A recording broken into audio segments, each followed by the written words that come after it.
Leave it to me, Guillermo. Sabi ni Delphine bago mabilis na tumalikod. Sanay na ako sa bagay na iyan.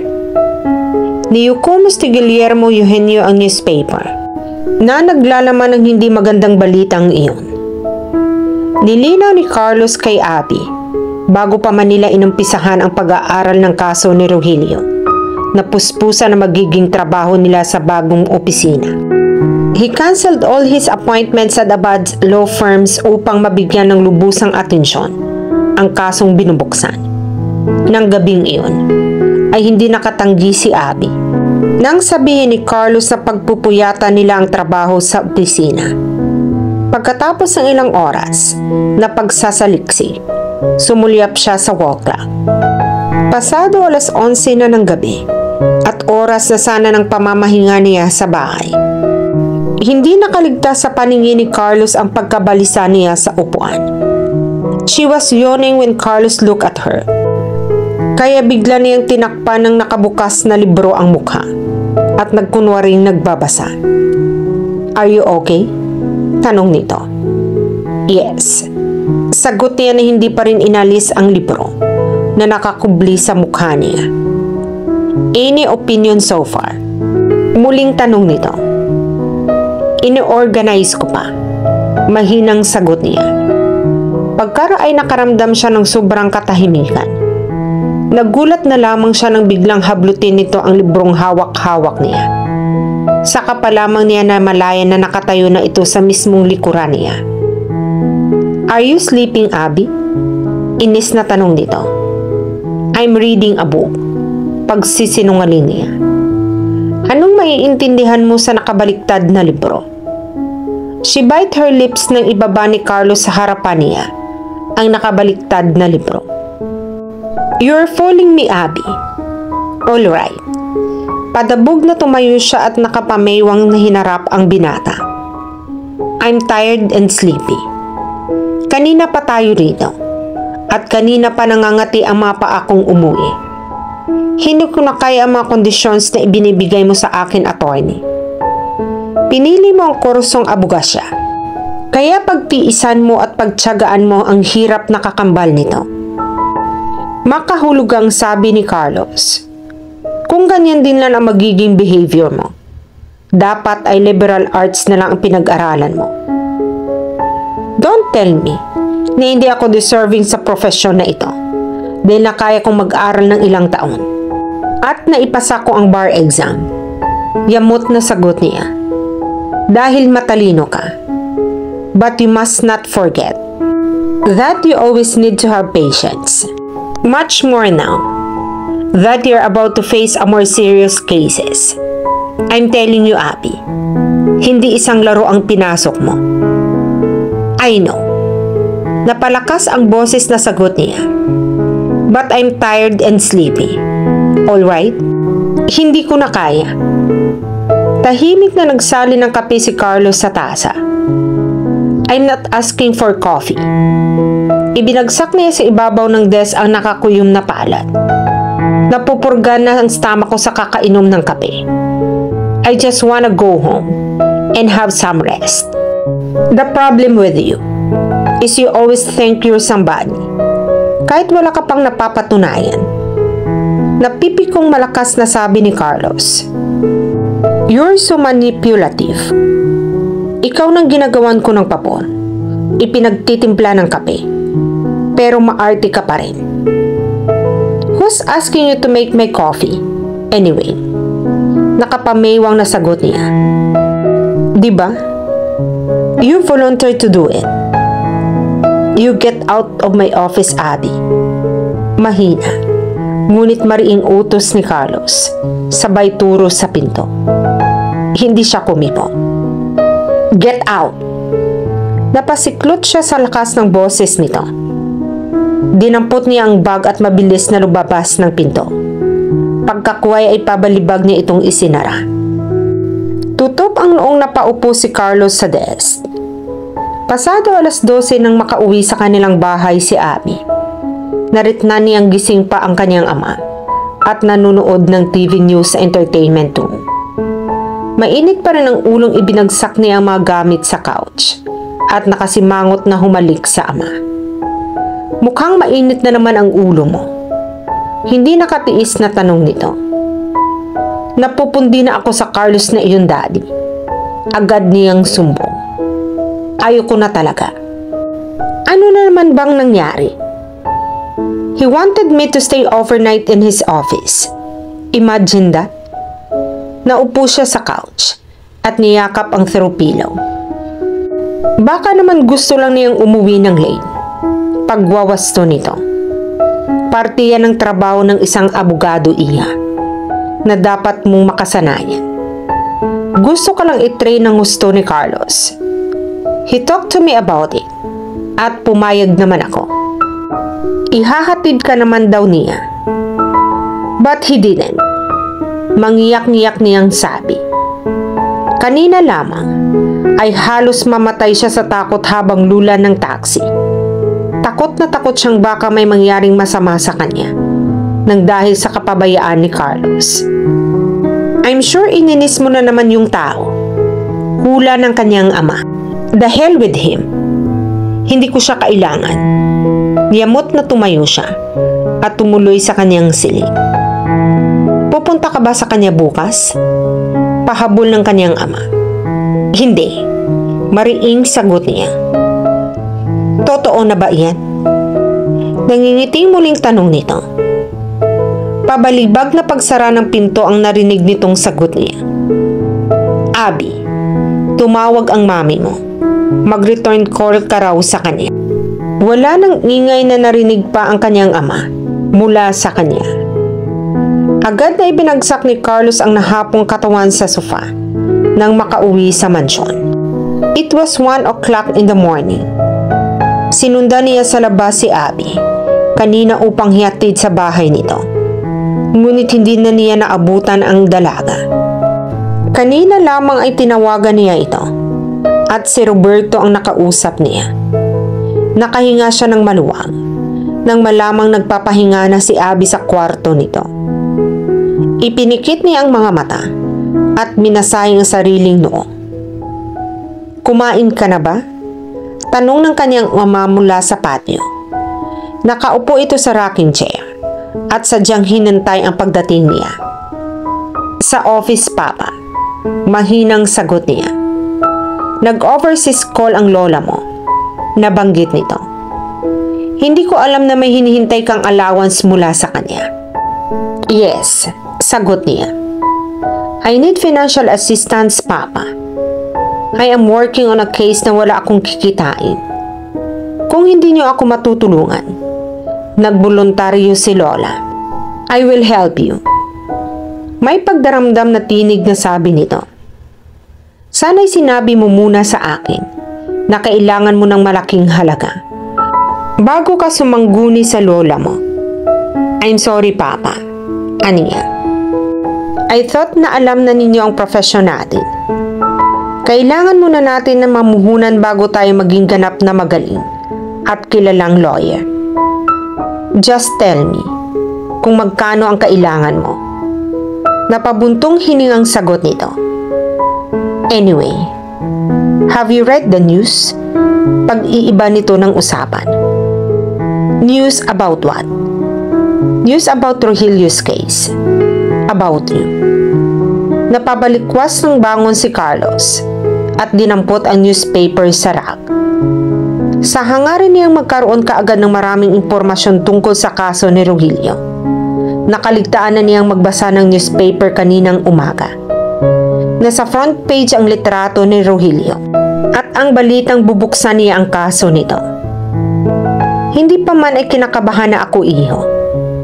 Seryosong saad ng matanda habang pinauuga-uga ang upuan. Kaninong reporter ka ba nakipag-usap? I have not talked with anyone from the media. Sagot niya habang mabilis na binabasa ang nakasaad sa balita. How come na napabalitang balak mong idiin si Guillermo Eugenio? Alam niyo naman ang media. Maraming mga galamay kahit saan ka magpunta. Aniya. Basta't mapag-usapan ay hindi nila pinapalampas. Talk of the town ang Cabrera murder case. na mangyari iyon. Matagal nang sarado ang kaso, pero marami pa rin ang nag-aabang na magiging karugtong nito. Mapanganib na kalaban si Senator Eugenio Iho. Seryosong paalala ng kanyang ama. May panahon ka pang umatras sa kaso. Naumpisahan ko na ito, Papa. Napabuntong hiningang baling niya sa kanyang ama. Wala akong inumpisahang kaso na hindi ko tinapos dahil ayaw kong mag-aksaya ng panahon. May pag-aalala sa mukha na tumingala sa langit ang kanyang ama. Batid nitong minana ng anak ang ugali nito pagdating sa trabaho. Sinadyang gumising ng tanghali ni Abby kinabukasan dahil wala na siyang balak pang bumalik sa opisina ni Carlos. Magtrabaho siyang mag-isa, naisip niya habang nakasandal sa patio door sa silid niya. At matamang pinagmamasdan ang files na nalipo niya sa kaso ni Rogelio. Kahit papano ay nanghihinayang siyang itigil ang pakikipagtulungan kay Carlos. Ngayon lamang niya naisip na challenging ang kaso ni Rogelio at isang magandang break ito para sa tulad niyang nagsisimula pa lamang sa kanyang profesyon. Isa pa, ay naiinggit siya sa mga dating kaklasing nakausap niya sa telepono kanina. Sa maikling salita, maaari nang tumayo sa sariling mga paa ang mga ito. Samantalang siya ay wala pang katiyakan kung magtatagumpay sa kanyang profesyon. Naupo siya sa gilid ng kama at binuklat-buklat ang mga dokumento at ang newspaper na naglalaman ng mga balita ng pagpaslang kay Senator Cabrera. At nanlumo siya nang maisip na walang ibang witness sa panig ni Rogelio kundi mismo ang sarili nito. Saan kukuha si Carlos ng testigo laban kay Guillermo Eugenio? Inabot na naman ang gabi si Carlos sa opisina niya nang sumunod ng gabi. Naubos na niyang lahat ng mga lumang babasahin. Ngunit wala pa rin siyang mapulot na ebidensya at testigo na magdidiin kay Senator Eugenio. Noong isang araw ay muli niyang nakausap si Rogelio. Ngunit pakiramdam niya ay hindi pa rin ito lubos na nagiging matapat sa kanya. Napatalong ko siya sa mesa at naalala niya si Abby. Bakit hindi siya makapagtrabaho ng gusto kapag wala ito? Parang gusto niya itong makasama habang nagtatrabaho siya at gawin ito isang inspirasyon. Isang inspirasyon magbibigay sa kanya ng karagdagan ng lakas ng loob. Nagulantang siya nang mag-ring ang telepono sa ibabaw ng desk niya. Attorney Adriano's office, hello? Agad na sagot niya. Sa kanyang isip ay naroon ang paghahangad ng tinig ni Abby ang maririnig niya na sasagot sa kanya. Ngunit isang malaking tinig ng lalaki ang narinig niyang sumagot sa kabilang linya. Binabalaan kita, Attorney Adriano. Banta nito. Tigilan mo na ang pakikialam sa kaso ni Rogelio. Dahil sasamain ka. Who's this? Kunot noong tanong niya. Nasa dibdib ang matinding kaba. Hindi na mahalaga kung sino ako. Sagot nito. Gusto ko lang malaman mo na may mga matang palaging nakamasid sa iyo. Isang pindot lang ng gatilyo ng baril ay paglalamayan ka na ng mahal mo sa buhay.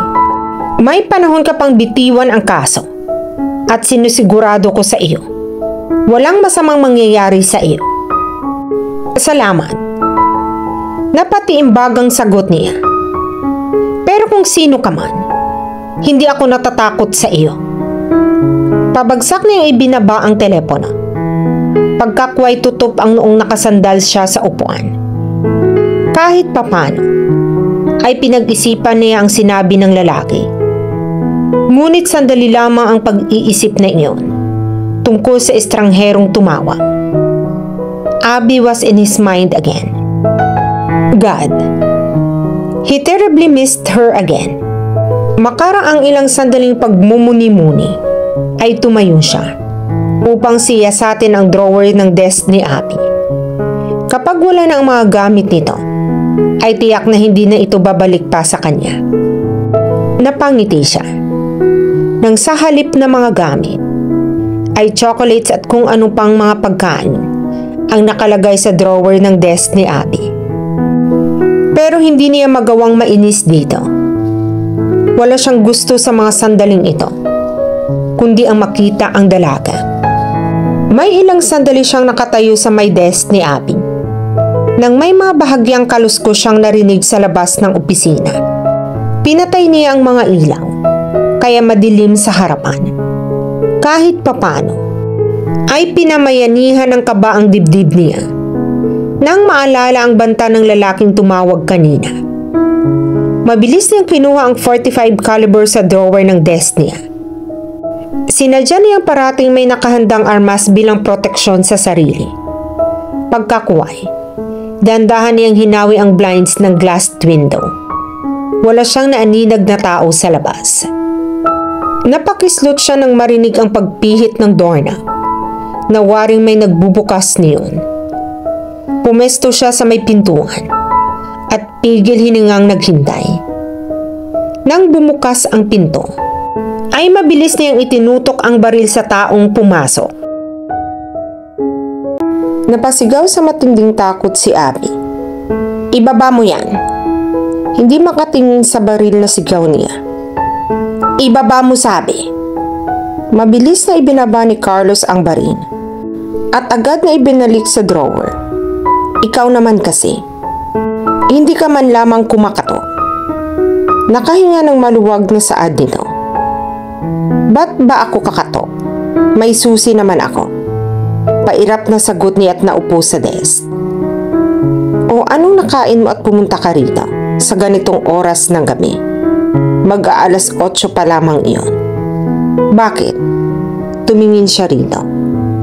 "Hindi ba't sinabi mo sa akin na kahit anong oras ay pwede akong pumunta rito kapag may gusto akong gawin?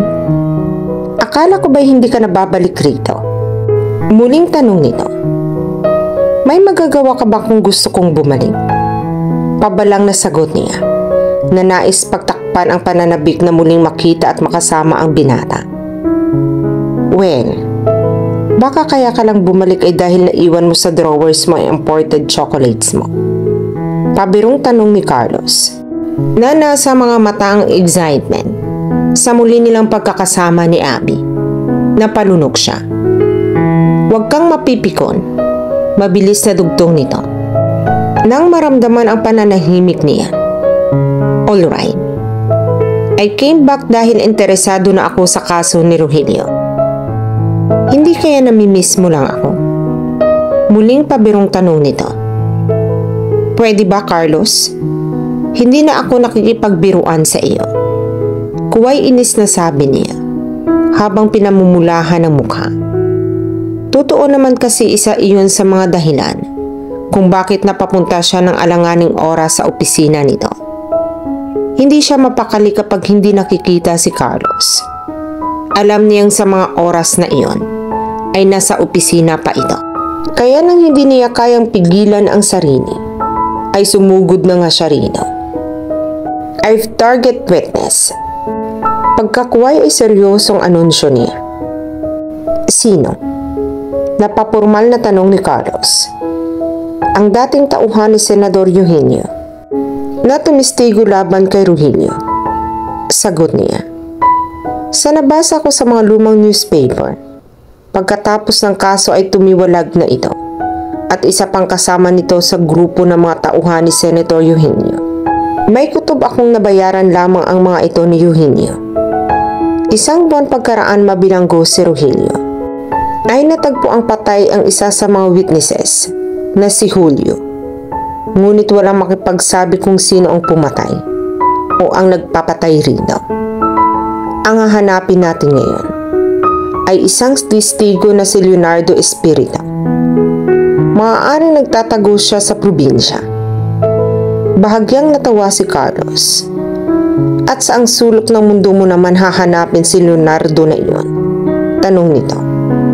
"Baka tulad ni Julio ay pinatay na rin ito. At kung sakaling matagpuan naman natin ang lalaking iyon, makasisiguro ka bang babaliktad ito at papanig sa atin pagkatapos siyang idiin ni Rogelio?" May 4 na taon na ang nakakaraan. Babayaran natin siya. Mariing sagot niya habang nakatitig ng tuwid sa mga mata ni Carlos. Sa tingin mo ba ay hindi kayang gawin iyon ni Senator Eugenio? Babayaran natin siya ng mas malaki sa maaaring ibinigay ng senador. Sagot niya. Nakahanda akong tumulong kung wala kang pera. Umingo siya. Are you serious? Natatawang tanong nito. Alalahanin mo. Kumukuha ka lang ng experience sa akin para mumuhunan ka na. It's not the right time for you to spend money for a case. Kung makakatulong sa iyo ang kaso ni Rogelio, mas makakatulong ito sa akin. Diretsang pag-amin niya. Dahil sinabi ng daddy mo? Napapailing na sabi ni Carlos. No. Mabilis na sagot niya. Dahil gusto ko. Gusto kong maging magaling na abogado. Gusto kong magkaroon ng pangalan. At gusto kong Napasulyap siya muli kay Carlos. At nakita niyang titig na titig ito sa kanya. Ngunit hindi niya maintindihan kung ano ang iniisip nito. Gusto sana niya idugtong na gusto niya itong makasama. Bueno, Abby, let's get going. Pagkakuway saad nito. Saka naupo at ibinuklat ang file sa ibabaw ng desk nito. Pwede bang magkape muna? Mahinang tanong niya. Napasulyap muli si Carlos sa kanya. Pagkakuway na pailing na tumayo upang ipagtimpla siya ng kape. No. Mabilis na pigil ni Abby. From now on, ako na ang magtitimpla ng kape ko. At ng kape mo. Tumalikod si Carlos upang ikubli ang pagsilay ng matamis na ngiti sa mga labi nito. Hindi nagtagal ay nagkaroon ng initial hearing sa courtroom matapos ipatawag ng korte ang mga taong involved sa kaso. Madaling nakapaghanda si Senador Eugenio sa apela ni Carlos. Nakilala niya ito ng personal at nakadaupang palad pa. Wala pang tisigong maiharap sina Carlos at Abby laban sa senador, kaya madaling natapos ang hearing. Nang sumunod na gabi, ay nagsadya sina Carlos at Abby sa lugar ng pinangyarihan ng krimen, sa Rizal Antipolo. Nagtanong-tanong sila rito kung may nakasaksi sa krimen at may nakakaalam sa lahat ng mga nangyari. Ngunit dahil matagal na ang nangyari, bigo silang makakuha ng impormasyon.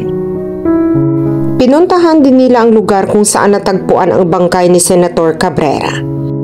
Ngunit ang dating matalahib pang lugar ay isa ng subdivision na imposibleng magkaroon pa ng bakas ng pagpaslang sa senador. Sumunod nilang pinag-aralan ay ang mga records ng NBI. May fingerprints ang baril na natagpuan kay Rogelio na ginamit daw nito sa pagpatay kay Cabrera. Ngunit walang nakuhang trace ng pulbura ng bala sa kamay at braso nito. Pagkatapos ng buong araw ng pag-iimbestiga, ay nahahapong sumakay ng kotse sina Abby at Carlos. It was getting dark at wala silang malinaw na impormasyon. Hindi kaagad pinaandar ni Carlos ang sasakyan. Sa halip ay nag-iisip itong tumanaw sa malayo. Tama ka. Isang madaling kaso ang una kong nahawakan at hindi ako nahirapan ng gaya ng ganito. Pagkakuway na pabuntong hiningang sabi nito, mahirap pala. Are you telling me that you want to give up? Tanong ni Abby. Hindi ko alam. Mahinang sagot nito. Hindi mo alam? Malakas na tanong nito. That means, bigla mo nalang bibitiwan ang kaso kapag nahirapan ka ng husto. Don't do this, Carlos. We need this case. You need me. And I need you too. Napapangiting ibinaling nito ang paningin sa kanya. Hindi ko alam kung dapat kong ikatuwa ang bigla mong pagbabago, Abby. Anito. Kung noong una ay hindi ka interesado sa kaso at sa mga ginagawa natin. Ngayon ay mukha kang porsigido ka pa kaysa sa akin na ituloy ang kaso ni Rogelio. Napatungo si Abby. When Dad told me that you want to serve humanity, kaya ka pumasok sa Abad Law Office, natawa ako. Pagtatapat niya. Nang magka-interes ka ng kaso ni Rogelio, I thought you're just guilty dahil marami kang nagawang kasalanan before, perhaps in the States, that you want to cleanse your soul, do some honest work, and help other people. Pero hindi totoo iyon, di ba? Seryoso ang mukhang tiningnan niya si Carlos.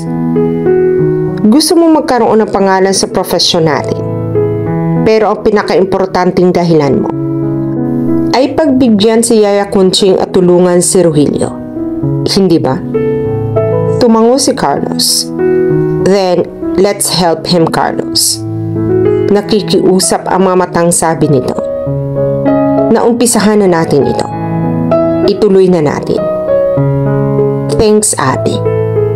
May ngiti ang mga labing ginanap nito ang mga palad niya. Bumilis ang tibok ng kanyang puso nang maramdaman niya ang init ng palad nito. Tila may kuryenteng tumulay sa kanyang buong katawan. She closed her eyes upang lalong damhin ang kaayang-ayang sensasyon niya iyon. Then she thought of Carlos, his smiling eyes, his sensual lips. Napamulagat siya nang may dumampi sa kanyang mga labi. Carlos' lips were on her lips. Tumututol ang kanyang isip, ngunit hindi ang kanyang puso. She closed her eyes again. Nadama niya ang pananabik sa gestures ni Carlos. He touched her face with care. His hands moved down her neck, her chest, unbuttoned her top, and cupped her pointed breast. Bigla niya itong naitulang. Tila doon din lamang natauhan si Carlos sa hindi napigilang pananabik. Pareho nilang hindi kayang salubungin ang mga mata ng isa't isa. Sa ilang sandali ay namayani ang kakabinging katahimikan. I'm sorry. Pagkaraay sabi ni Carlos na ang mga mata ay nakatutok sa harapan. Hindi siya kumibo. Tahimik na pinaandar ni Carlos ang kotse. Muling naghari ang katahimikan. Abby, sa wakas, ay muling sambit ng binata. May gusto ka bang sabihin? She asked in a soft voice. Could you do me a favor? Tanong nito. What is it? Humugot ito ng malalim na hininga. I'm exhausted, but I don't want to go home yet. Gusto kong mag-relax somewhere. Pwede ba tayong lumabas? Well, nasa labas na tayo. Her face were blushing when she smiled. Yes. But what I mean is kumain sa isang restaurant. Maglibang kahit sandali. Matagal-tagal ko na rin hindi nabibigyan ng break ang sarili ko. And I guess you too deserve a break. Why not? Mahinang sagot niya. Pero siguraduhin mong hindi masarap ang mga pagkain sa restaurant na pupuntahan natin. Dahil baka lalo namang madagdagan ang timbang ko. She remained smiling. You look even more beautiful when you smile. Seryosong sabi nito na nakatitig sa kanyang mga mata. Nahihiyang bumawi na naman siya ng tingin. Kahit chubby ako? Tanong niya sa isip. Hindi ako sexy katulad ng mga babaeng na i-date mo. She glanced at him again. He was smiling.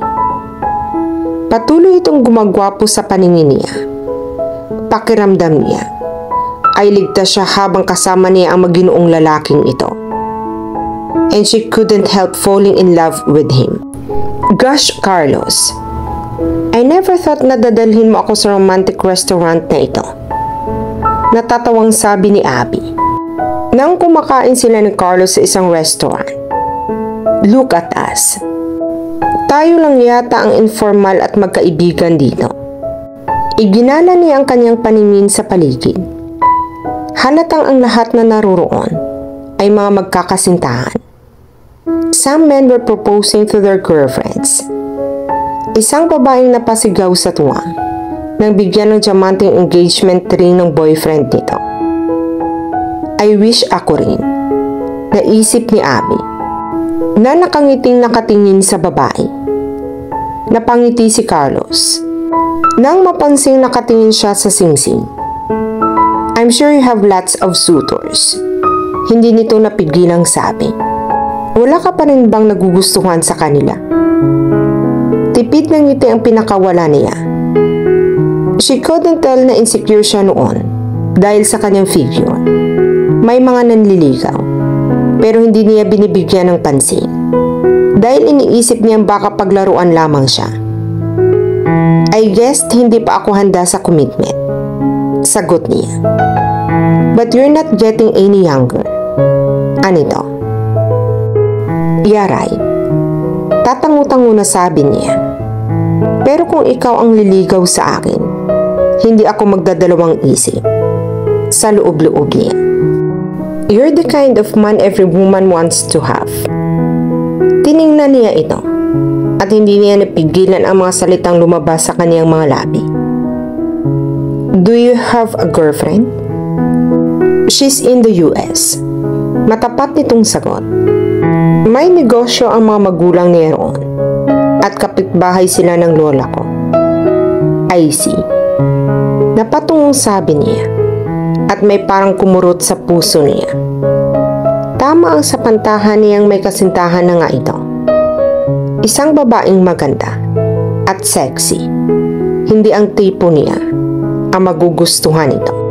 But he just kissed me, sabi ng isip niya. Dahil namimiss lang niya ang girlfriend niya. Sagot ng isang bahagi ng isip niya.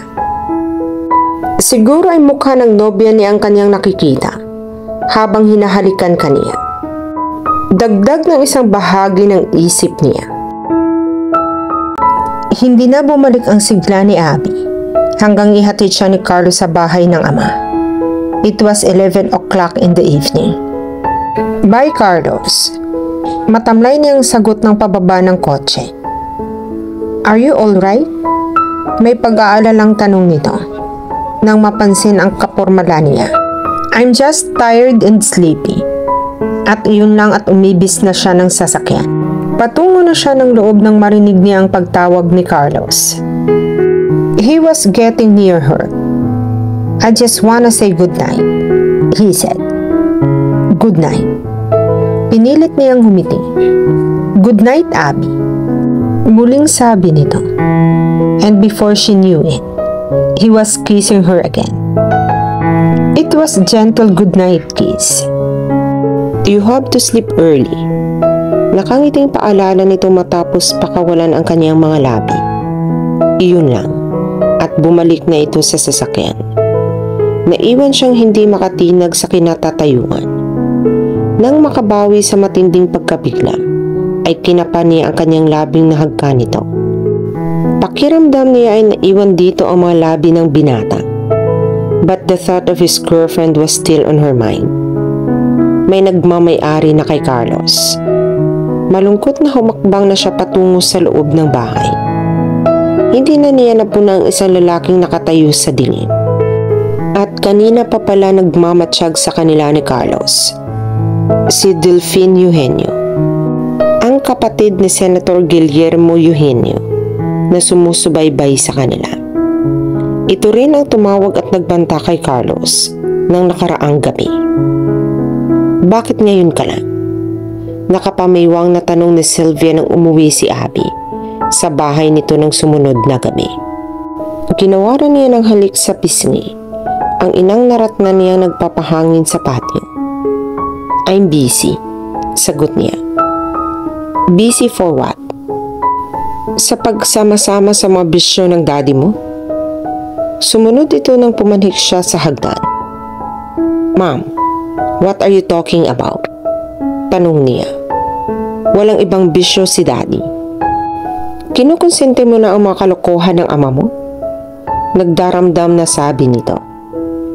Palagi akong tumatawag sa bahay niya pero parati kayong wala. I'm sure you have met his mistress. Ano? Mas maganda kaysa sa akin? My God, here we go again. Napatutup siya sa noo. How many times do I have to tell you na walang babae si Daddy? Pumasok siya sa silid at naupo sa gilid ng kama. Gusto mo lang siyang pagtakpan. Nagdaramdam nitong sabi at naupo sa tabi niya. You always think na may babae si Daddy kahit wala naman. Napabuntong hiningang patuloy niya habang hinuhubad ang suot na sapatos. I'm assuring you, Ma'am, walang babae si Daddy. Wala talaga. I swear.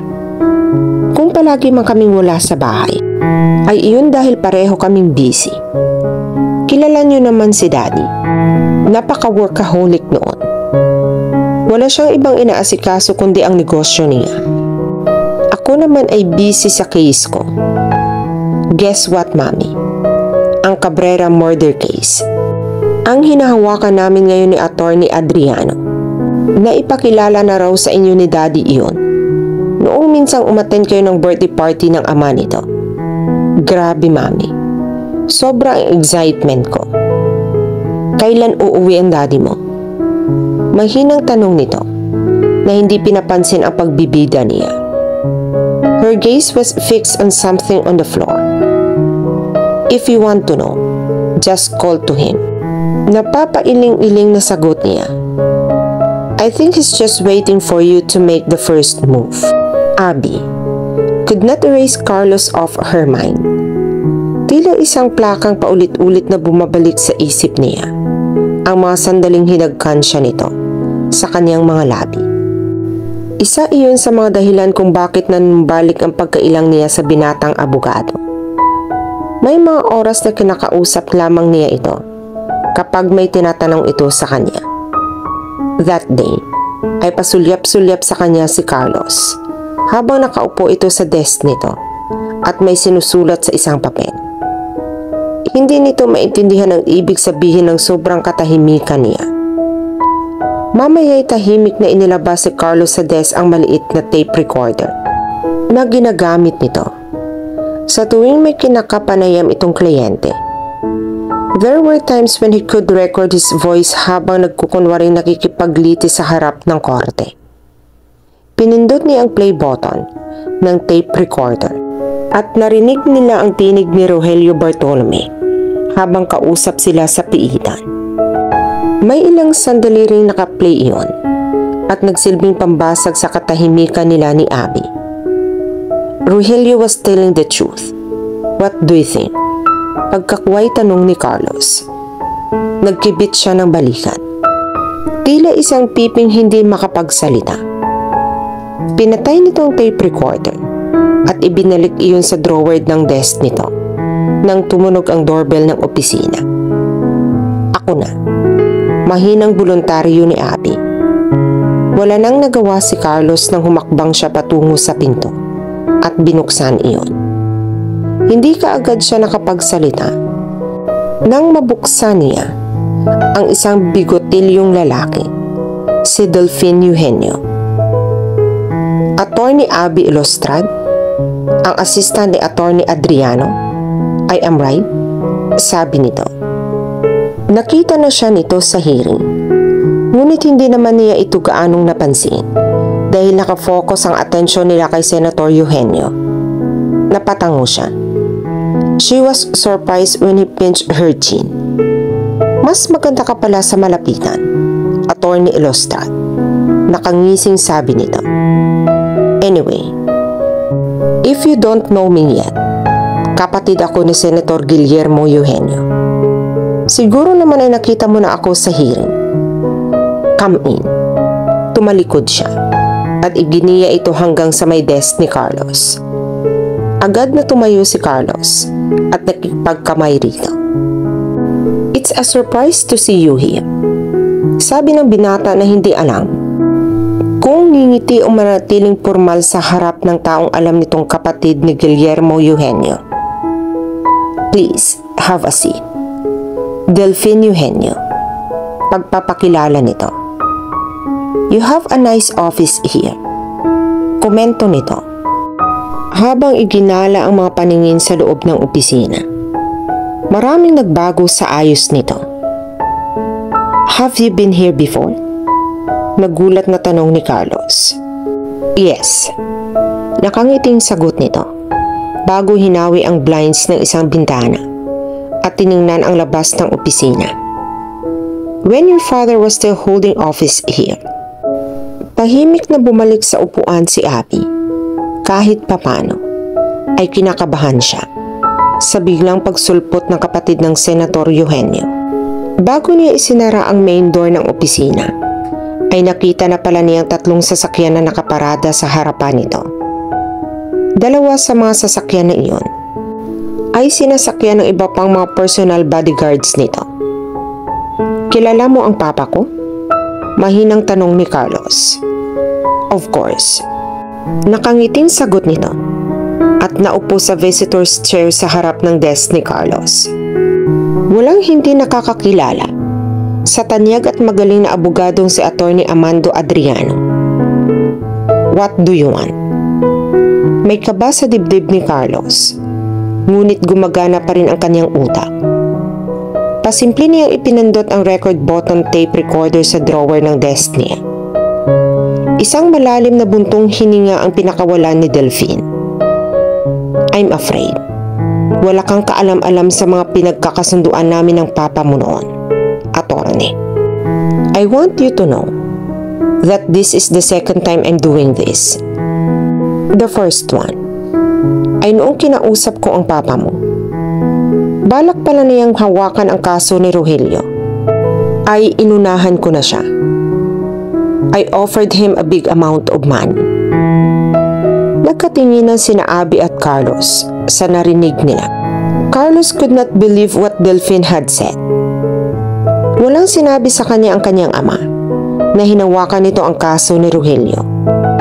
Wala rin siyang nabasa sa mga lumang newspaper tungkol dito. Ang tanging alam niya ay tinanggihan nito ang pakiusap ni Yaya Conching na maging abogado ni Rogelio. But the old man refused to accept my offer. Patuloy na salaysay ni Delphine. Kaya I made the next move. I warned him na ipapatay ko siya kapag hindi niya tinanggihan ang kaso. Bahagyang inilapit nito ang mukha kay Carlos at tinitigan ng tuwid ang bidata. That was the time I realized how coward your father was. He obeyed me. Now, Attorney, aalukin din kita ng malaking halaga. Bitiwan mo lang ang kaso ni Rogelio. You're just wasting your time. Let it be closed forever. Hindi mo ba nakikita na naaantala ang paghaharap natin? Dahil wala kayong maiharap na testigo sa korte. Kung itinuturi mong duwag ang ama ko, I want you to let you know na hindi ako katulad niya. Mr. Delphine Eugenio. Mariing sagot ni Carlos nang makabawi sa matinding pagkabigla. Really? Nakangising hinaplos-haplos nito ang sariling baba. Well, let's just wait and see, Attorney Adriano. Hindi ako ang tipo ng taong mag-aaksaya ng panahon sa isang katulad mo. Basta't binalaan na kita. Tumayo ito. At makahulugang pinukulan ng tingin si Abby bago ito tuloy-tuloy na lumabas ng opisina. Ngayon lamang nakadama ng sobrang takot si Abby after so many years. At ganoon din si Carlos. Tama si Papa. Anito?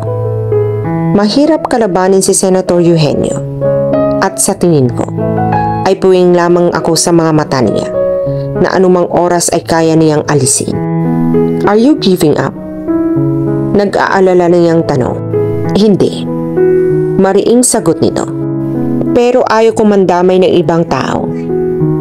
Tumayo ito. At nakapamulsang tumanaw sa labas ng bintana. Hindi ko na kailangan ang serbisyo mo, Abby. Bakit? Napakunot noong tanong niya. Dahil nakatitiyak ka na si Senator Eugenio ang nagpatay kay Cabrera. You've taped Delphine's voice. So now you have evidence. Kaya ngayon ay hindi mo na ako kailangan? Gusto mong suluhin ang tagumpay? Wala kang utang na loob. Pagkatapos ng lahat, ay parang basahan mo na akong isasantabi. How dare you to do this to me, Carlos? From the very beginning, ay alam ko nang si Senator Eugenio na yun ang mastermind ng lahat. Mahinang sagot nito. Huwag mong isipin na nagiging makasarili ako. Kaya gusto kitang paalisin. I just want your safety. I won't leave you kahit anong mangyari. Pumiyok ang tinig na sabi niya. Hindi pwede. Malakas sa tanggi nito. Sa ayaw at gusto mo, ay hindi ka na babalik dito dahil ayaw kong pati ikaw ay mapahamak. Hindi ako aalis dito. Giit pa rin niya. Na namamaos na tinig. Ihahatid na kita sa inyo. Hinila siya nito sa braso patungo sa pinto. Let me go. Piglas niya. Iuuwi na kita at hindi ka na babalik dito. Alright. Nakawala siya sa pagkakahawak nito at nakapamewang itong hinarap. Hindi ko na ipagpipilitan ang sarili ko sa isang taong walang utang na loob. Nagdaramdam na sabi niya. Aalis ako at hindi na babalik. Hindi mo na ako kailangan ipagtabuyan. Iyon lang. At umiiyak na tumatawag ng taxi sa labas. Napabuntong hininga ng malalim si Carlos habang sinusundan siya ng tingin. Carlos had lost concentration nang umalis si Abby, kaya ipinasya niyang umuwi muna sa mansyon. Napatiimbagan siya ng marat na nagbabasa ng newspaper ang ama sa living room. I want to talk to you. Formal niyang sabi. Later, iho. Nakangiting sagot nito. I want to tell you na may bisita ka sa You lied to me, Papa. Putol niya sasabihin nito. What are you talking about? Gulat na tanong ng kanyang ama. Hinawakan niyo ang kaso ni Rogelio. Nakatitiyak na sagot niya. Marami kayong alam sa kaso nito, pero naduwag kayo at natakot sa pagbabanta ni Senator Eugenio na ipapatay kayo. It's not true. Mahinang kaila nito at ibinalik sa newspaper ang mga mata. It's true, Papa. Giit niya. Bakit inilihim niyo sa akin ang lahat? Dahil nahihiya kayong malaman ko na sa kabila ng pagiging magaling niyong abogado, ay naduwag pala kayo? Duwag kayo, Papa. Sarili niyo lang iniisip ninyo. Kaya binaliwala ninyo ang pakiusap ni Yaya Kunching. Hindi mo alam ang totoong nangyari kaya wala kang karapatan. Nahusgahan ako. Tumaas ang boses na sagot ng matanda. Sabay tayo na hawak-hawak ang walker. Nagtungo ito sa nakabukas na terrace at aimbagang tumingin sa malayo. Sa loob ng mahabang panahon ng pagiging abogado ko, ay isa lamang si Senator Eugenio sa nagbanta sa buhay ko, Carlos. Marami sila. Maraming marami at matataas na tao. Ngunit kay Senator Eugenio ako natakot. Natakot ako dahil hindi lamang ako ang mapapahamak. Ang mama mo, ikaw, at ang mga kapatid mo. Ipapatay muna nila kayo bago ako. At hindi ko hinayaang mangyari iyon. Hindi ko kaya, anak. Hindi siya nakakibo. Kahit gusto ko pang tulungan si Rogelio, ay itinago ko ang lahat ng katibayan na hawak ko. Alang-alang sa aking pamilya iyo. Pagpapatuloy ng matanda. Itinago ko rin ang mga lumang babasahin na naglalaman ng balita tungkol sa akin at ang pagtanggi kong hawakan ang kasong iyon upang panitilihing lihim sa iyo ang lahat. Pumayag si Rogelio na buksan mo ang kaso niya, ngunit hindi siya naging lubos na matapat sa iyo dahil tulad ko ay may takot pa rin na nakatatak sa dibdib niya. Ipinagkatiwala niya sa akin ang mga ebidensya na nalikom niya sa panunungkulan niya kay Senator Eugenio. Hindi ko sinabi ang bagay na iyon sa iyo dahil ang akala ko, kapag hindi ka nakakita ng matibay na ebidensya laban sa senador, ay susuko ka at bibitawan mo ang kaso ni Rogelio. Ngunit nagkamali ako. Ngayon ko lubos na natiyak na mas matapang ka kaysa sa akin. Now that you know everything, gusto pa rin kitang pigilan dahil tulad ng sinabi ko, mapanganib na kalaban si Senator Eugenio. Itutuloy ko ang kaso, Papa. Mas mariing sabi niya. Naputol ang pag-uusap na iyon nang may babaeng pumanaog sa matarik na hagdan. Si Andrea, ang girlfriend ni Carlos na iniwan niya sa States. Hello, honey. Nakangiti itong lumapit sa kanya at yumakap at buong pananabik na hinagkan siya sa mga labi nito. I missed you so much, Carlos. Pagkakuway sabi nito. Ang sabi mo kasi ay bibisitahin mo ako sa States. Pero ang pakiramdam ko ay nakalimutan mo na ako. Dahil hindi ka malang tumatawag.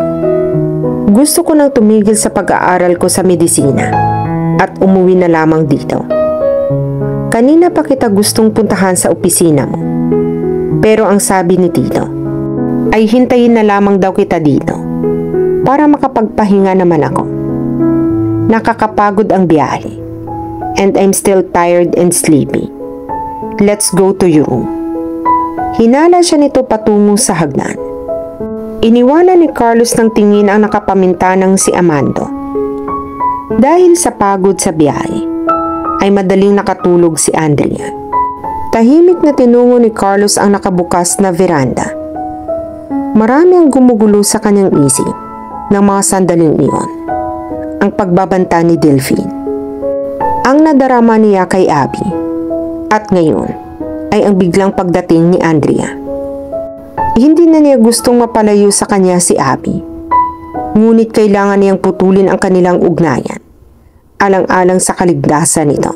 Sukdulang isinakripisyo niya ang sariling kaligayahan.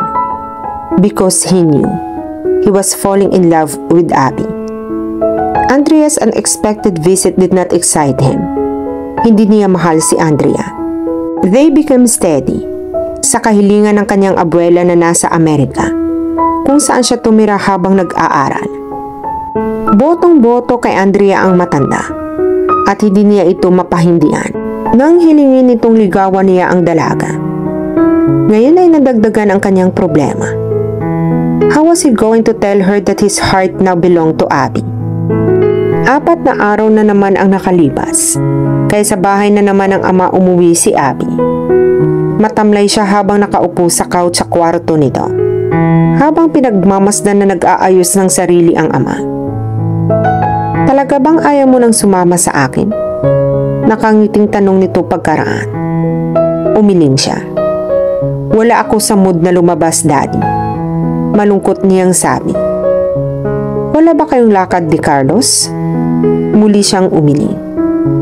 Naalala na naman niya si Carlos at ang nangyari noong isang araw. Nasaktan siya nang sabihin nitong hindi na nito kailangan ang tulong niya. Nakatatak sa isipan niya na naging makasarili ito dahil pagkatapos magkaroon ng ebidensya laban kay Senador ay pinaalis na siya nito. Hindi kasi niya alam na mahal ko siya. Nagdaramdam na naisip niya. Palibhasa hindi niya alam kung gaano kasakit na ipinagtabuyan ng minamahal. Gaga ka kasi. Pagkakuway sisi niya sa sarili. Noon pa man, ay alam mo nang hindi ka mapapansin noon. Dahil wala kang ipinagmamalaking sex appeal. Hinayaan mo pang mahulog ng husto ang loob mo sa kanya. Sana'y noon ka pa umalis. Sana'y iniwasan mo na siya. Pinaglabanan niya mga luhang nais kumawala sa kanyang mga mata.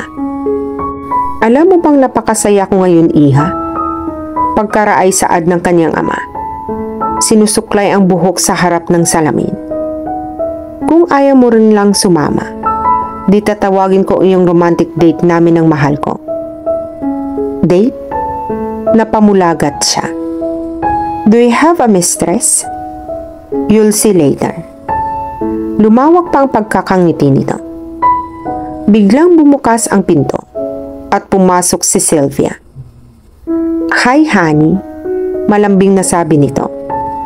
"Ready ka na ba?" "Yes, I am." Masayang sagot ng kanyang ama. Nagyakap at naghalikan ang mga ito na tila mga bagong kasal. "Nagkabalikan na kayo?" Hindi makapaniwalang tanong ni Abby. "Yesterday lang, iha," sagot ng kanyang ama. "Ito sana ay isang sorpresang sasabihin namin sa iyo. I'm so happy for both of you." Naluluhang napayakap siya sa mga ito. At naisip niyang ganito nga yata ang buhay. Kapag may pangit na nangyari, may kapalit namang maganda. Alam niyang bigo siya sa kanyang pag-ibig. Ngunit kapalit iyon ng pagkakabalikan ng kanyang mga magulang. Hindi pa rin mapakali si Carlos. He wanted to call Abby over the phone. Pero pinipigilan niya ang kanyang sarili. Makaraan ng ilang sandaling pag-iisip, ay minabuti niyang magbihis at bumalik na lamang sa opisina upang isaayos ang mga ebidensya na ibinigay ng kanyang ama. Ang mga evidences na itinago nito sa loob ng mahabang panahon. Naalala niyang bukas na nga pala ang susunod na hearing nila at may maipapakita na siya sa korte. "Where are you going?" tanong ni Andrea nang makita siyang nagbibihis. "Sa opisina," tipid na sagot niya. "Iiwan mo ako rito?" tanong nito at dali-daling nagbihis. "Kakarating ko lamang, ay aalis ka na naman." "Aren't you going to ask me out for dinner?" "May kailangan akong asikasuhin, Andrea." Inilagay niya ang mga dokumento sa attache case. "Umuwi ka na lang sa inyo." "Alright, I'm going with you." Pagkakuway pa siya nito. "What?" "Please." Niyakap siya nito at nilambing-lambing. "Gusto kitang makikita palagi. I promise, hindi ako magiging istorbo sa iyo habang may ginagawa ka sa opisina mo." Abby couldn't help it. She had to see Carlos dahil baka masiraan siya ng ulo sa kakaisip dito. Alam niyang bukas na ang susunod na court hearing at marami itong kailangan gawin sa opisina. Bahala na. Pero hindi niya ito kayang pabayaan mag-isa. Pupuntahan niya ito. Kahit pa ikinagalit nito iyon. Pasado 8:00 ng gabi, nang magpasya siyang pumunta sa opisina ni Carlos. Itinigil niya ang sasakyan sa malayo upang hindi nito marinig ang ugong ng kanyang kotse. Nilakad na lamang niya ang opisina. Pagdating sa tapat niyon, ay huminto siya at nag-isip kung tutuloy sa loob. Nang makapagdesisyon, ay humugot siya ng malalim na hininga bago marahang humakbang patungo sa may pintuan. Hindi niya kayang pigilan ang pananabik na makita ang binata. Ginamit niya ang sariling susi na hindi pa naibabalik kay Carlos upang buksan ang pinto ng opisina. The door opened and she was surprised to see a beautiful woman sitting on her chair. Hindi iyon naging dahilan upang hindi siya tumuloy sa loob. "So this is it." Nakataas ang isang kilay na sabi niya habang nakatayo sa harapan ng desk ni Carlos. "Pinatalsik mo ako dahil may gusto kang ipalit sa akin?" "Abby," napatayong sabi ni Carlos. Kung sana ay makikita ni Abby ang kislap na nabuhay sa mga mata nito nang makita siya. "Ibang klase ka rin naman ano?" patuloy niyang sabi habang pinagmamasdan mula ulo hanggang paa ang nakatayo at nakatingin sa kanya na si Andrea. Maganda siya at sexy. "That's the real reason why you cast me out." Hindi alam ni Carlos kung ano ang sasabihin. Tumayo si Andrea at nakapamaywang na hinarap si Abby. "Who are you?" Nakataas noong tanong nito. "So, hindi pa pala sinabi ni Carlos sa iyo na may dati siyang dakilang assistant dito?" Taas kilay naman niyang sagot. "That was me. And who are you?" "Well, Ako lang naman ang dakilang girlfriend niya. Mataray nitong sabi. Biglang bumaba ang kilay ni Abby at napalunok siya. She was blushing as she looked at Carlos. Pinaalis ka na pala ng boyfriend ko. Bakit ka pa bumalik dito? Si Andrea. If I were you, I'm going to leave now before it's too late. Baka may mangyaring hindi mo magustuhan. Pinukulan niya ng matalim na tingin si Carlos bago niya marahang tinungo ang pinto. Subalit ginulat sila ng sunod-sunod na putok ng baril mula sa labas. Maagap na binitbit ni Carlos ang attache case na naglalaman ng baril nito at ng mga ebidensya nang ibinigay sa kanya ng kanyang ama. Pagkakway hinila niya sina Abby at Andrea patungo sa pantry ng opisina. There was a round hole under the dining table opening to the underground. Ang sekretong taguan ni Amando in case something happens. Go down, hurry up. Utos ni Carlos kina Abby at Andrea. Where we are going? Kinakabahang tanong ni Andrea. What is happening outside? Bilisan niyo. Nagtataka man ay walang nagawa si Andrea kundi ang sumunod kay Abby, pababa sa hagdan. Pagkatapos bumaba ng dalawang babae, ay sumunod si Carlos. Matapos takpan ang butas, ang takip ay vinyl, kaya hindi halatang may sekretong daan dito patungo sa ibaba. Madilim sa basement, ngunit madaling nakapa ni Carlos ang switch ng ilaw dahil kabisado na niya iyon. Napamulagat si Abby nang lumiwanag ang loob ng underground room. Tumambad ang maayos at magandang kabuuan niyon. Kompleto iyon sa mga gamit, katulad ng mga libro, computer, bed, couch at kung ano-ano pa. Pinaayos at ipinalinis ito ni Carlos nang umpisahan na nilang gamitin ang opisina. Dahil sa kaabalahan ay hindi na iyon nagawang ipakita sa kanya ng binata. Ipinagawa ito noon ni Papa para sa mga pagkakataong katulad nito. Humihingal na pahayag ni Carlos. We're safe here. At dito muna tayo hanggat hindi tayo nakakasigurong wala na sila. I don't agree with your idea. Malakas na tutol ni Andrea. Kung alam ko lang na ganito ang mangyayari, sana'y hindi na lang ako sumama rito. We have no choice. Eksplika ni Carlos sa nobya. Mamamatay tayo pag pumili tayong lumabas. Let her go, para masalubong niya ang mga bala. Paingos na sabad ni Abby. Nakatayo siya sa harap ng dingding at isa-isang tiningnan ang mga lumang larawan na nakasabit doon. Ang mga larawan ng Amando, ng kabataan nito, at ang ilang mga certificate ng mga achievements nito. Stupid!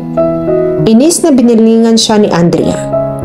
Palibhasa hindi mo kayang dalhin ang katawan mo because you're fat. Nagdadabog itong pumanhik sa hagdan upang lumabas nang bigla itong makarinig ng mga yabag sa itaas. Keep quiet. Pabulong na sabi ni Carlos nang narinig din iyon. Pigil hiningang nakiramdam sila. Sa hula nila ay hinahalughog ang buong opisina. Ilang sandali pa ang lumipas bago tuluyang nawala ang ingay sa itaas. It's like hell. Saka lamang na ibulalas ni Andrea. Ihatid mo na ako sa bahay, Carlos. I'm gonna die here. Niyakap ni Carlos ang babae. Maghintay pa tayo ng ilang sandali, Andrea. Baka nasa labas silang lahat. At pinakikiramdaman tayo. Promise me na uuwi tayo kaagad. Malambing na sabi ni Andrea. I promise. Iyon lang. At hinagka ni Andrea ang mga labi nang hindi makaiwas na si Carlos. Sambakol ang mukha ni Abby nang nakaupo na sa couch na nakamasid sa mga ito. Nagsiselo siya. Kung sana ay may karapatan siyang agawin si Carlos mula sa pagkakayakap ng maarting kasintahan nito. But she didn't have the right. And would never have the right. Ever. Tears fell down her cheeks. Naisip ni Carlos si Abby kaya bigla itong humiwalay kay Andrea. Makaraan ng ilang sandali. What's wrong? Tanong ni Andrea. Pakikiramdaman ko kung may tao pa sa itaas.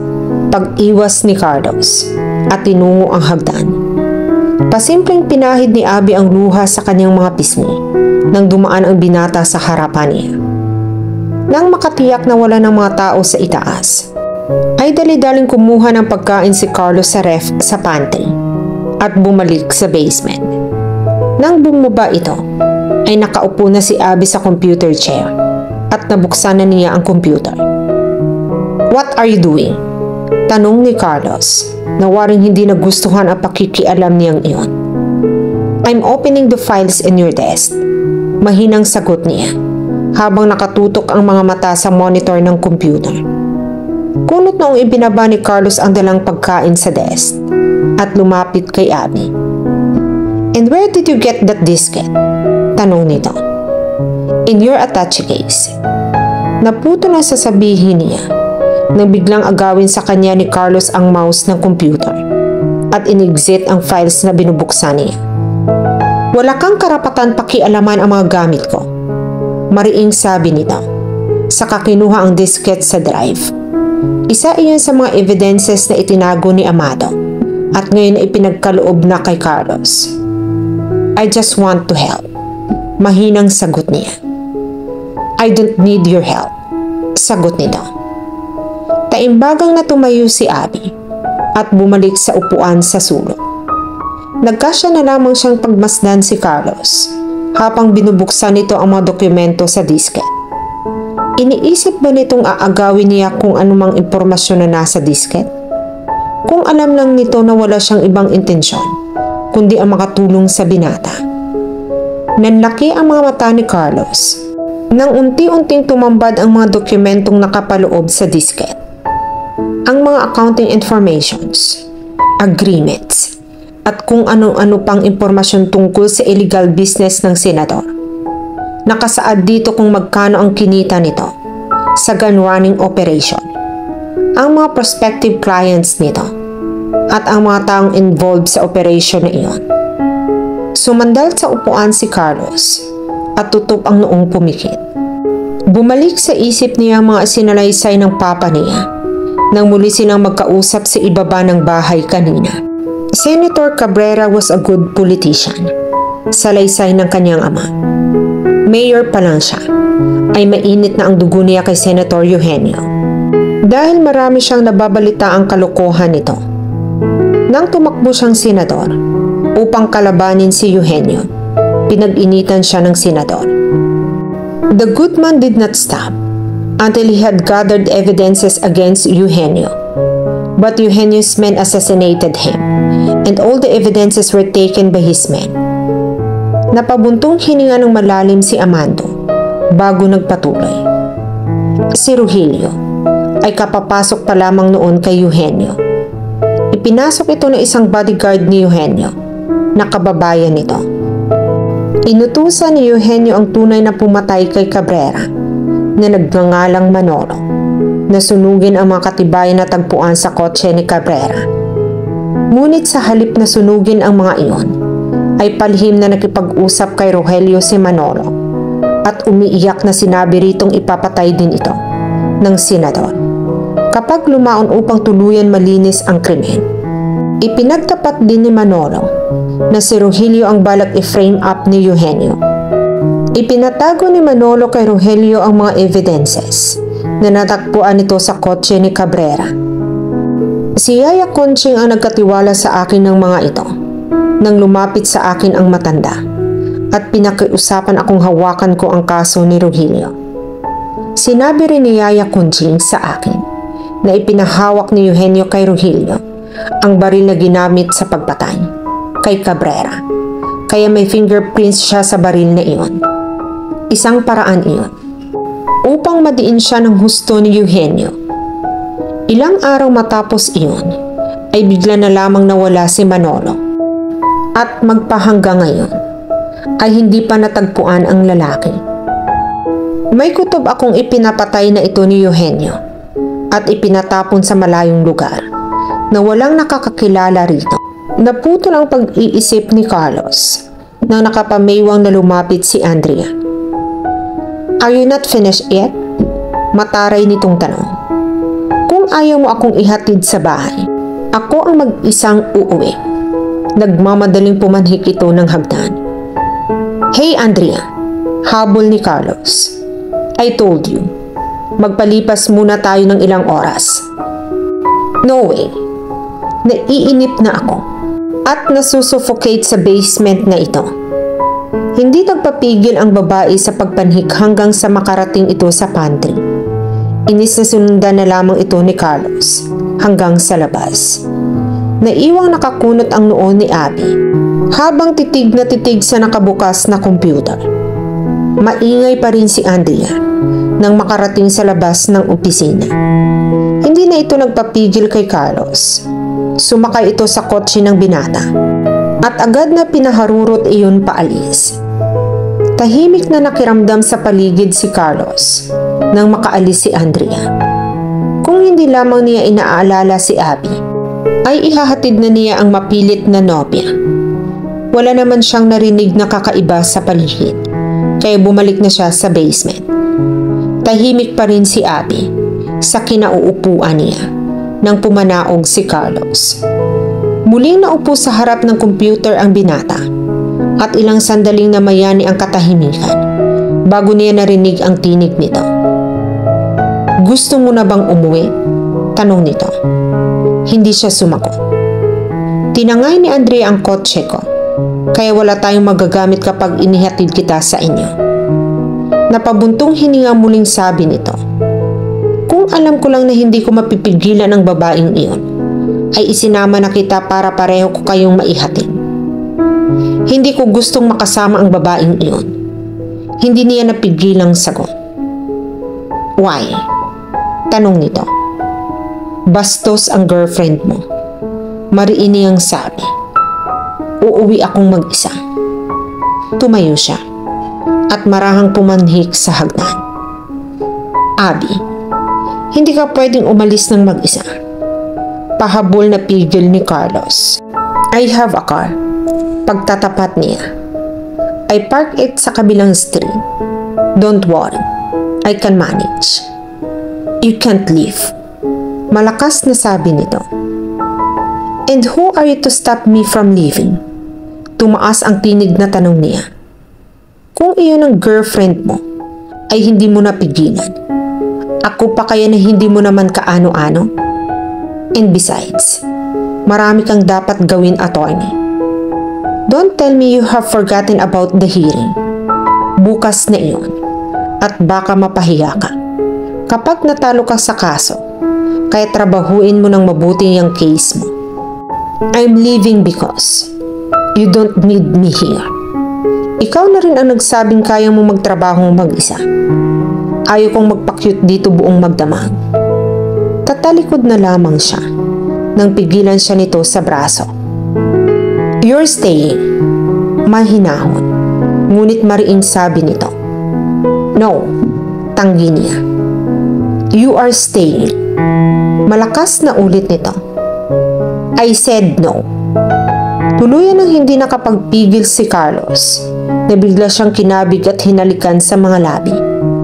It was a long and torrid kiss. She wanted to escape, but she couldn't. She longed for his kiss at papatayin niya ang kanyang sarili sa kaligayahan kung aalis siya at iiwan ito. Bigla namang natauhan si Carlos ng pagkaraan ng ilang sandali. Humiwalay ito sa kanya at in-off ang computer. Alright, Anito, we're going to use your car. Ihahatid na kita sa inyo. Pagkatapos ay babalik din ako rito to study Rogelio's case some more. No, nagbago ang isip na sabi niya. You're right. Baka nasa labas lang sila at nagmamanman. I can stay here. Ang totoo ay nanaig pa rin ang hangarin niyang makasama ito. In times like this, hindi pala niya ito makakayang iwan. Are you sure? Tumango siya. Makahulugang tingin ang ipinukol nito sa kanya. Pagkakuway muling binuksan ang computer. Magpahinga ka na.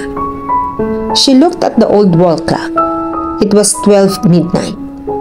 Dahan-dahan siyang pumanaog mula sa kinatatayuan sa hagdan at tahimik na inaayos ang kama.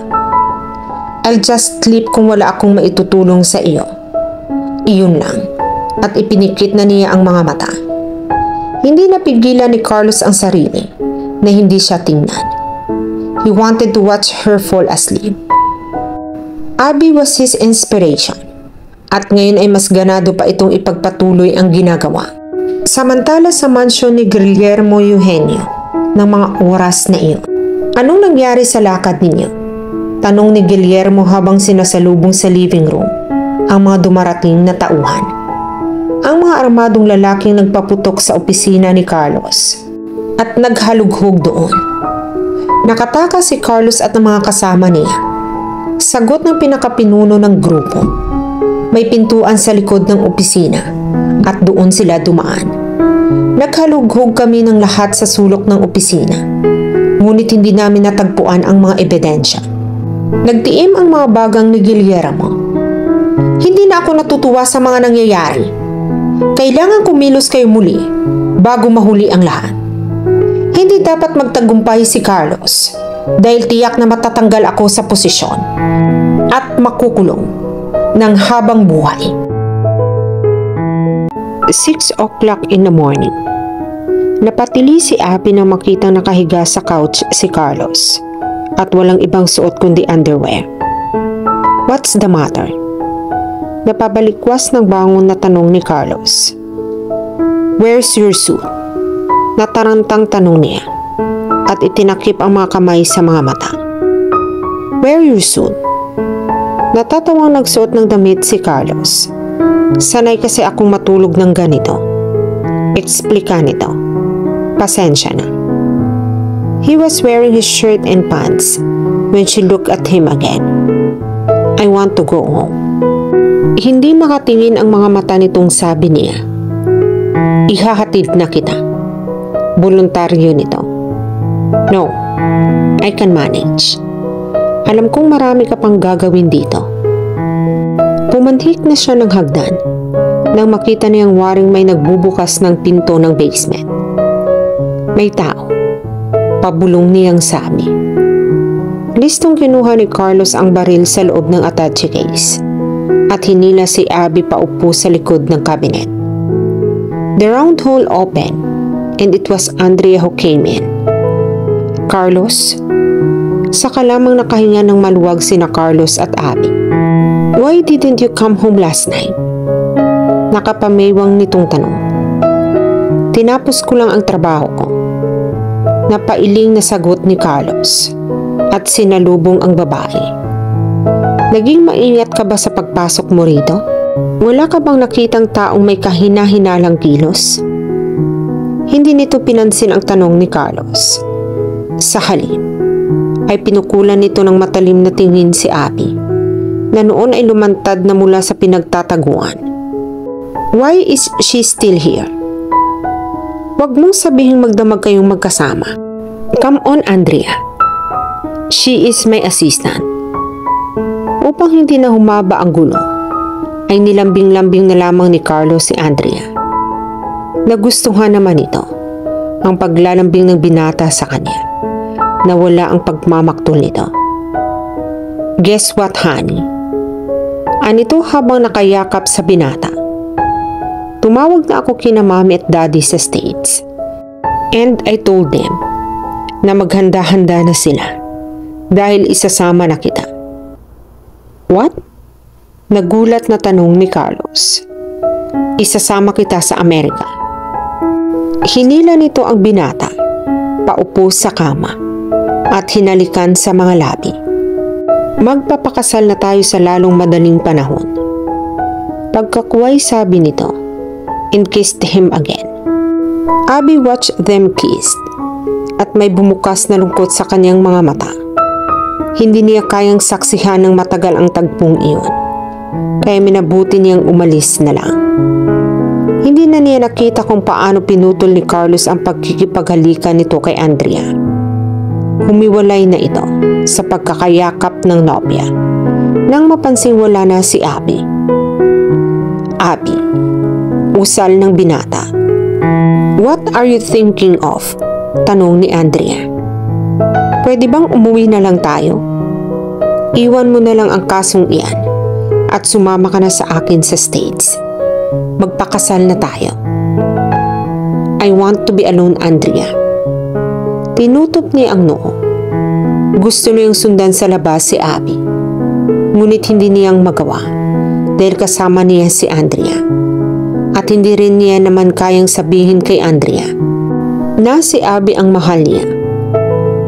Para ano? Nakapamaywang ang babae. Para magpakabaliw ka sa kakaisip kung paano mo ipapanalo ang kasong hinahawakan mo? "Just leave me alone." Tumaas ang tinig na sabi niya. Natigilan si Andrea. "I'm sorry." Mayay-mayay hinging paumanhin ni Carlos. "I don't want to hurt you, Andrea. But I want to be honest with you." Humugot siya ng malalim na hininga. "I'm not happy with our relationship anymore. At gusto kong kalimutan mo na ako. You deserve someone better. Someone who can make you happy." Naglandas ang masaganang luha sa mga mata nito. Hindi ito sanay sa rejection. Masyadong mataas ang pride nito. Kaya pinilit nitong itago ang nararamdamang pagkatalo. Andrea didn't want him to think that she was hurt. Kung ayaw na dito ni Carlos, she could give him up that easily. Iyon ang gusto nitong palabasin. "Alright, I'm going home. Bukas na bukas din ay lilipad ako patungong Amerika. You've just made me realize na hindi ikaw ang lalaking karapat-dapat na pag-aksayahan ko ng oras at atensyon. Magpakabaliw ka sa trabaho mo." Pagkasabi niyon, ay nagmamadaling iniwan siya nito. Hindi niya alam kung dapat niyang ikatuwa ang bagay na iyon. He imagines Abby's angelic face at sumilay ang matamis na ngiti sa kanyang mga labi.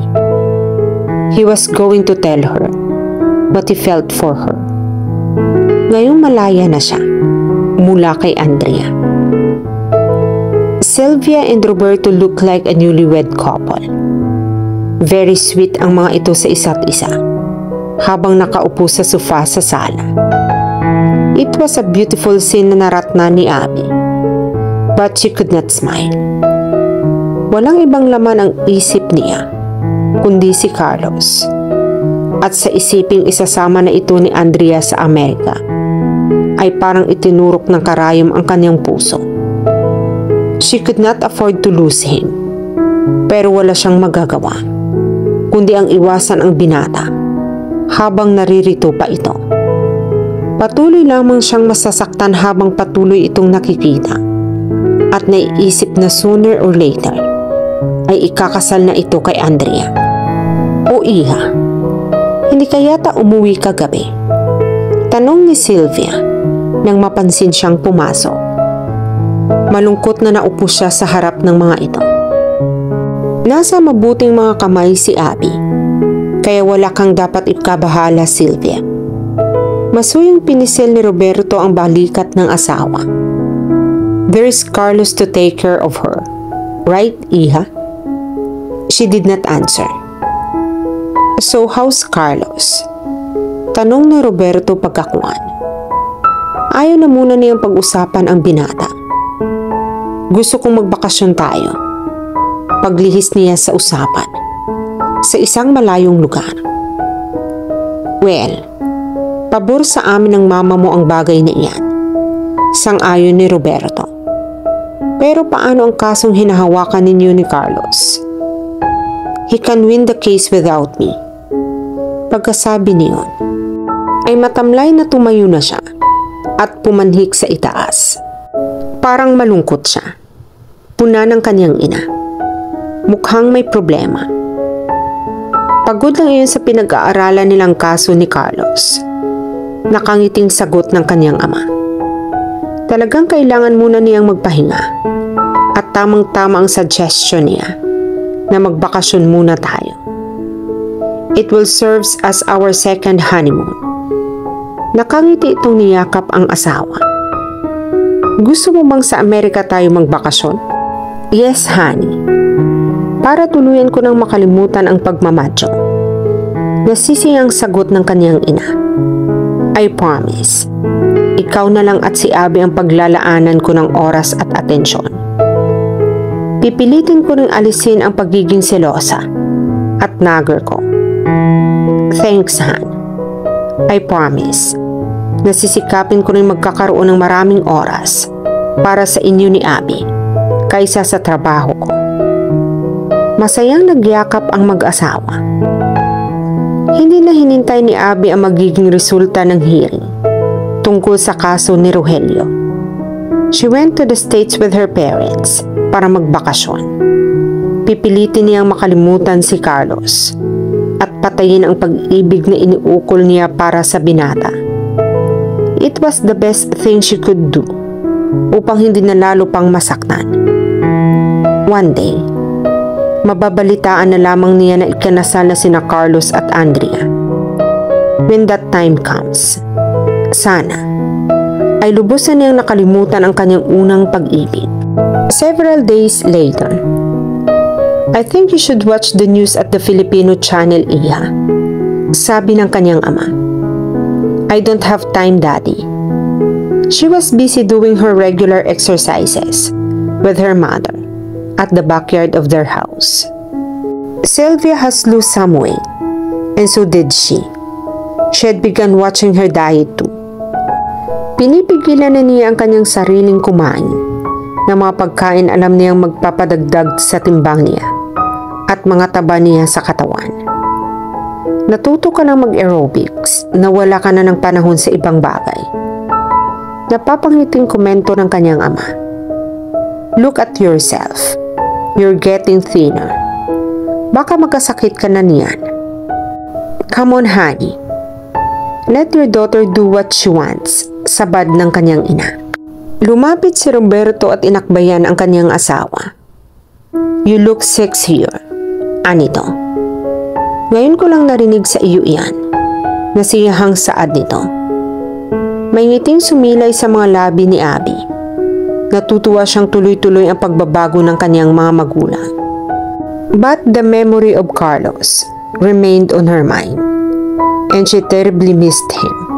Naging dahilan na rin marahil ang pagbabawas ng timbang niya, ang sobrang pananabik niya kay Carlos, at ang kalungkutan niya sa ginawa niyang paglayo rito. Malungkot na iniwan niya sina Roberto at Sylvia sa backyard at nagtungo sa entertainment room. Hindi niya napigil ang sariling buksan ang television sa The Filipino channel. Then she saw Carlos, as handsome as ever. He was being interviewed by a popular TV host in the Philippines. Thanks God at may resulta na ang walang awang pagpaslang kay Senator Cabrera pagkatapos ng 4 na taon. Nakakingiting sabi ng TV host. What can you say now that everyone is talking about you, Attorney Carlos Adriano? With the determination you showed to win Rogelio Bartolome's case, made them public believe that you're indeed a lawyer with a good heart. At ngayon ay marami nang gustong kumuha sa serbisyo mo. I guess, isa ka na ngayon sa mga kinikilalang magaling na abogado sa bansa. Well, I'm very happy about it, Liz. Nakangiting sagot ni Carlos.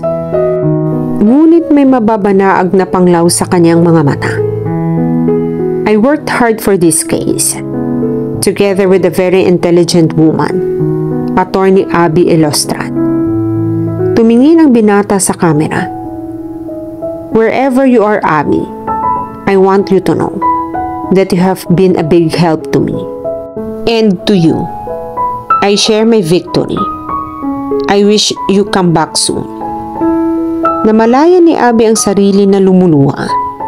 Pinatay niya ang TV at humihikbing sumubsob siya sa mga palad. She had realized she could not erase the memory of Carlos Adriano off her mind. Dahil sa mga matibay na ebidensyang iniharap ni Carlos sa korte laban kay Senador Eugenio, madaling natapos ang kaso ni Rogelio. Nahatulan ng reklusyon perpetua o life imprisonment si Senator Guillermo Eugenio at si Rogelio ay nakalaya mula sa piitan. Napatunayan din ng hukuman na pinagtangkaan ni Eugenio ang buhay ni Carlos, kaya nadagdagan ang kaparusahan nito.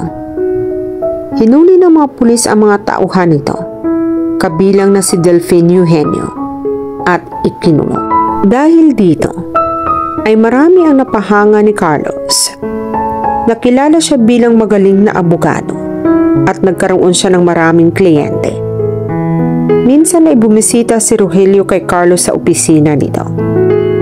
Hindi namin alam kung paano makakaganti ng utang na loob namin sa inyo, Attorney Adriano, sabi ng lalaki. Malinis ng tingnan ang mukha nito at wala na rin mabamanaag na kalungkutan sa mga mata. Ngayon ko lang napatunayan na hindi lahat ng oras ay nakapiring ang mga mata ng hustisya sa bansa natin, lalo na kapag ang abogado ay magaling na katulad niyo. Malaya ka na, Rogelio. Nakangiting sagot niya. Malaki pa ang pagkakataon mong magbagong buhay. Yan pa ang isang bagay na pinunta ko rito, attorney. Kakamot-kamot sa batok na sabi nito. Baka kailangan nyo ng driver o alalay. Pwedeng-pwede ako. Sige, Rogelio. Napapangiting sagot niya. Sa akin ka na lang magtrabaho. Maraming salamat, attorney. Nang umalis si Rogelio, ay may naramdaman siyang kaligayahan sa kanyang puso. Iba talaga ang pakiramdam kapag nakakatulong sa kapwa. Mission accomplished. Mula sa pintuan ng opisina, ay nakangiting tumuloy ang kanyang ama. Yes, Papa. Hanga ako sa iyo, iho. Napabuntong hiningang sabi ng matanda. Hindi ka kaagad sumukong katulad ko. Inisip niyo lamang ang kaligtasan namin, Papa. At naintindihan ko na ngayon. Besides, malaki pa rin naman ang naitulong ninyo sa pagkapanalo ko sa kaso ni Rogelio. Nang dahil sa inyo, ay nagkaroon ako ng malaking katibayan laban kay Senador Eugenio. At malaki rin ang naitulong sa pagsasabi ni Rogelio ng buong katotohanan sa korte. Tinulungan niyo akong protektahan si Rogelio habang nasa bilangguan ito. Nakadagdag pa sa kaso ni Senator Eugenio ang pagtatapat ng isang tauhan niya na siya ang nagpautos na ipapatay ako. At nang malaman ng buong bayan ang mga kasong iyon ng korap na senador, nagkaroon ng lakas ng loob ang iba pang taong nasagasaan niya upang magreklamo laban sa kanya. Tiningnan niya ng tuwid ang kanyang ama. Marami ang dapat pasalamatan sa pagkakulong ni Senator Eugenio at sa mga tauhan niya, Papa. Hindi lang ako. Nararapat lamang makulong siya habang buhay at kung pwede lang ay mahatulan ng kamatayan. At si Rogelio, nagtiis siya ng mahabang panahon sa kasalanang hindi niya ginawa. Dapat lamang makalaya siya at makapagsimulang muli. At si Abby, iho. Malawak ang pinakawalang ngiti ni Amando nang banggitin ang pangalan ng babaeng alam nitong matagal nang pinananabikan muling makita ng kanyang anak. Napabuntong hiningang tumayo si Carlos at naupo sa dating upuan ni Abby. Ngayon lamang niya naaalalang buksan ang drawers ng desk nito. Napangiti siya nang makita ang dating pagkain nakatago roon ay napalitan ng mga useful things. Sabik na siya muling makita si Abby. He was going to find her kahit saang dako ng mundo. Kailan ka ba uuwi? Tinig iyon ni Carmen na kausap ni Abby. Huwag mong sabihin wala ka ng balak bumalik dito sa Pilipinas. I'm sure, nag-i-enjoy ka na sa mga kanu diyan. Wala pa akong nakikilala na isang kanu, Carmi, Natatawang sabi niya. At wala akong balak na makipagkilala sa kanila. Dahil hanggang ngayon, ay hindi mo pa rin nakakalimutan si Carlos? Alam mo bang sikat na siya rito ngayon? Talo pa niya ang artista. Bukod kasi na magaling na lawyer na, super gwapo pa. Kaya if I were you, uuwi na ako para makita ko siya. Gusto niyang gawin ang suggestion ng kaibigan, ngunit hindi pwede. Sige na, Carmi. Pagkakuwa'y paalam niya. I still have something to do. Okay. Don't forget may pasalubong, sabi ng kanyang kaibigan. Ibinaba niya ang telepono at nanumbalik ang kalungkutan sa kanyang mga mata. Mag-isa na naman siya dahil tumanggi siyang sumama sa pamamasyal ng mga magulang. Sa araw-araw na ginawa ng Diyos, ay wala na yatang ibang ginawa ang dalawa, kundi ang lumabas. At wala rin siyang ibang ginawa, kundi ang isipin si Carlos. Kumusta na kaya si Carlos? Perhaps he's with her with Andrea by this time at nagbabalak na silang magpakasal. O baka matagal na silang ikinasal. Kaysa ang mabaliw na naman siya sa kakaisip sa binata, ay mas mabuti pang libangin niya ang kanyang sarili. Dinampot niya sa sofa ang jacket at lumabas ng bahay. Isang BMW ang tumigil sa harap ng kanilang bahay. Natigilan siya nang mula sa sasakyan na iyon ay umibig si Carlos. He had flowers on his hand. He smiled with happiness when he saw her. How are you, Abby? Tanong nito nang makalapit sa kanya. Pagkakuwa'y naglakbay ang mga mata nito sa kabuuan niya. She was wearing a fitted dress, and this time, ay hindi na siya katulad ng sumang binalot sa dahon. She was sexy and more beautiful.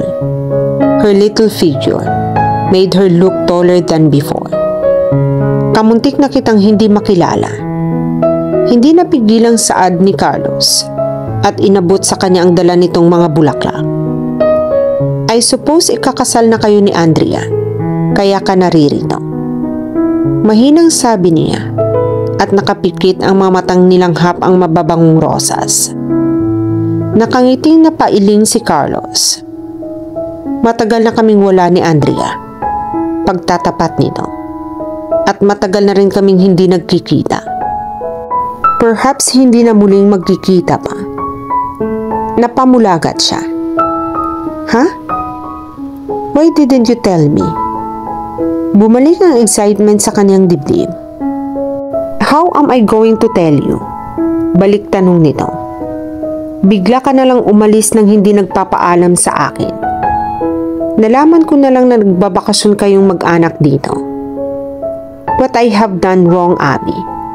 Para basta mo na lang akong iwan. Wala akong maitutulong sa iyo. Pumiyok ang tinig na sagot niya. For you. I'm just an easygoing individual. At ikaw na rin ang nagsabing hindi mo ako kailangan. That was before. Alam ko ngayon ay ibang-iba ka na.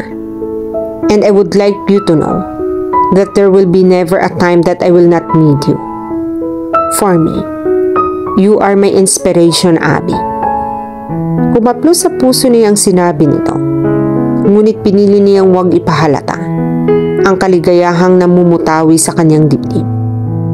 Perhaps, wala ka parang sekretarya sa opisina mo, kaya naalala mo akong puntahan dito. Sagot niya. I'm looking for a wife. Nakangiting sabi nito at ginanap ang kanyang mga palad. Her hands were cold and her face were red. Can you be one? He kissed her hand. Are you serious? She asked with disbelief. Kung alam mo lang kung gaano ako nasaktan, nang basta mo na lang akong iniwan. Seryosong saad nito at hinaplos ang kanyang mukha. Nasasabi mo na lang iyan dahil hindi na ako ang matabang katulad dati. Kahit ano pa ang figure mo, you're still the most beautiful woman I ever met.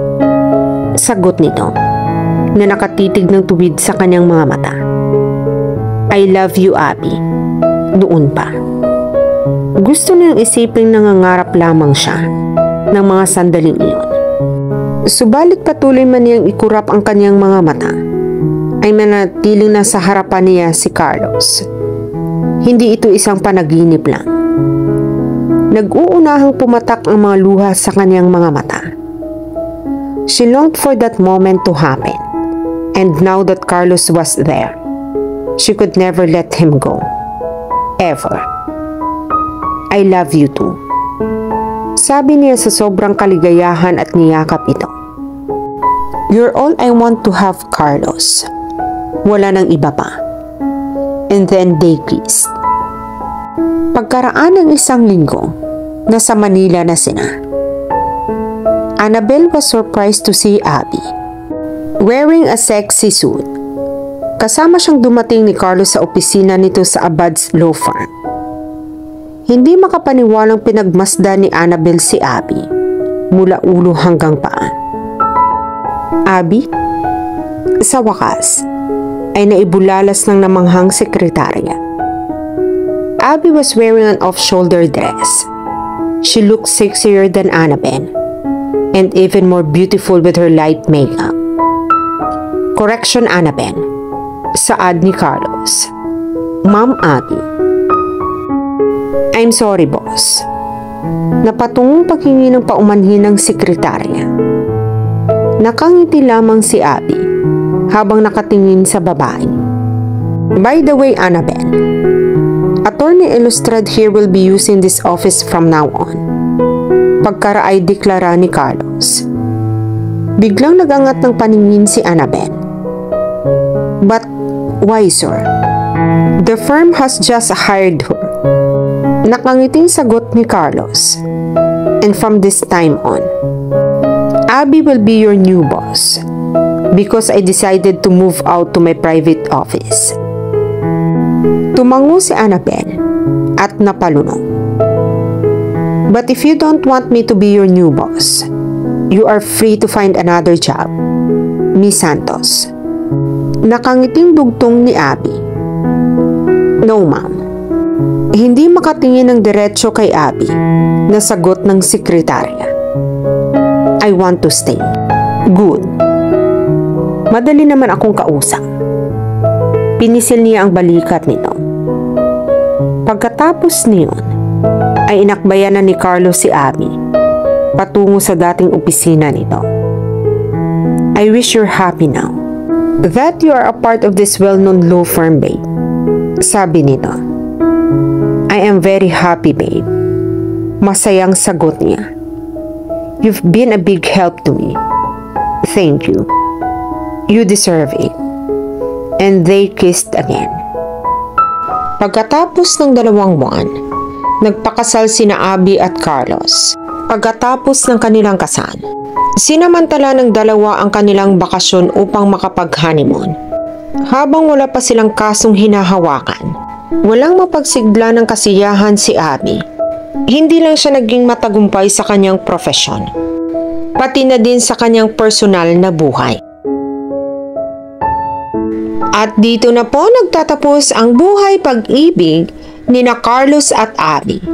Sana po may natutunan kayong aral at inspirasyon sa pag-iibigan nila. At sana po muli ninyo akong samahan sa susunod ko pang kwentong ibabahagi sa inyo. Muli, maraming salamat po. And God bless everyone.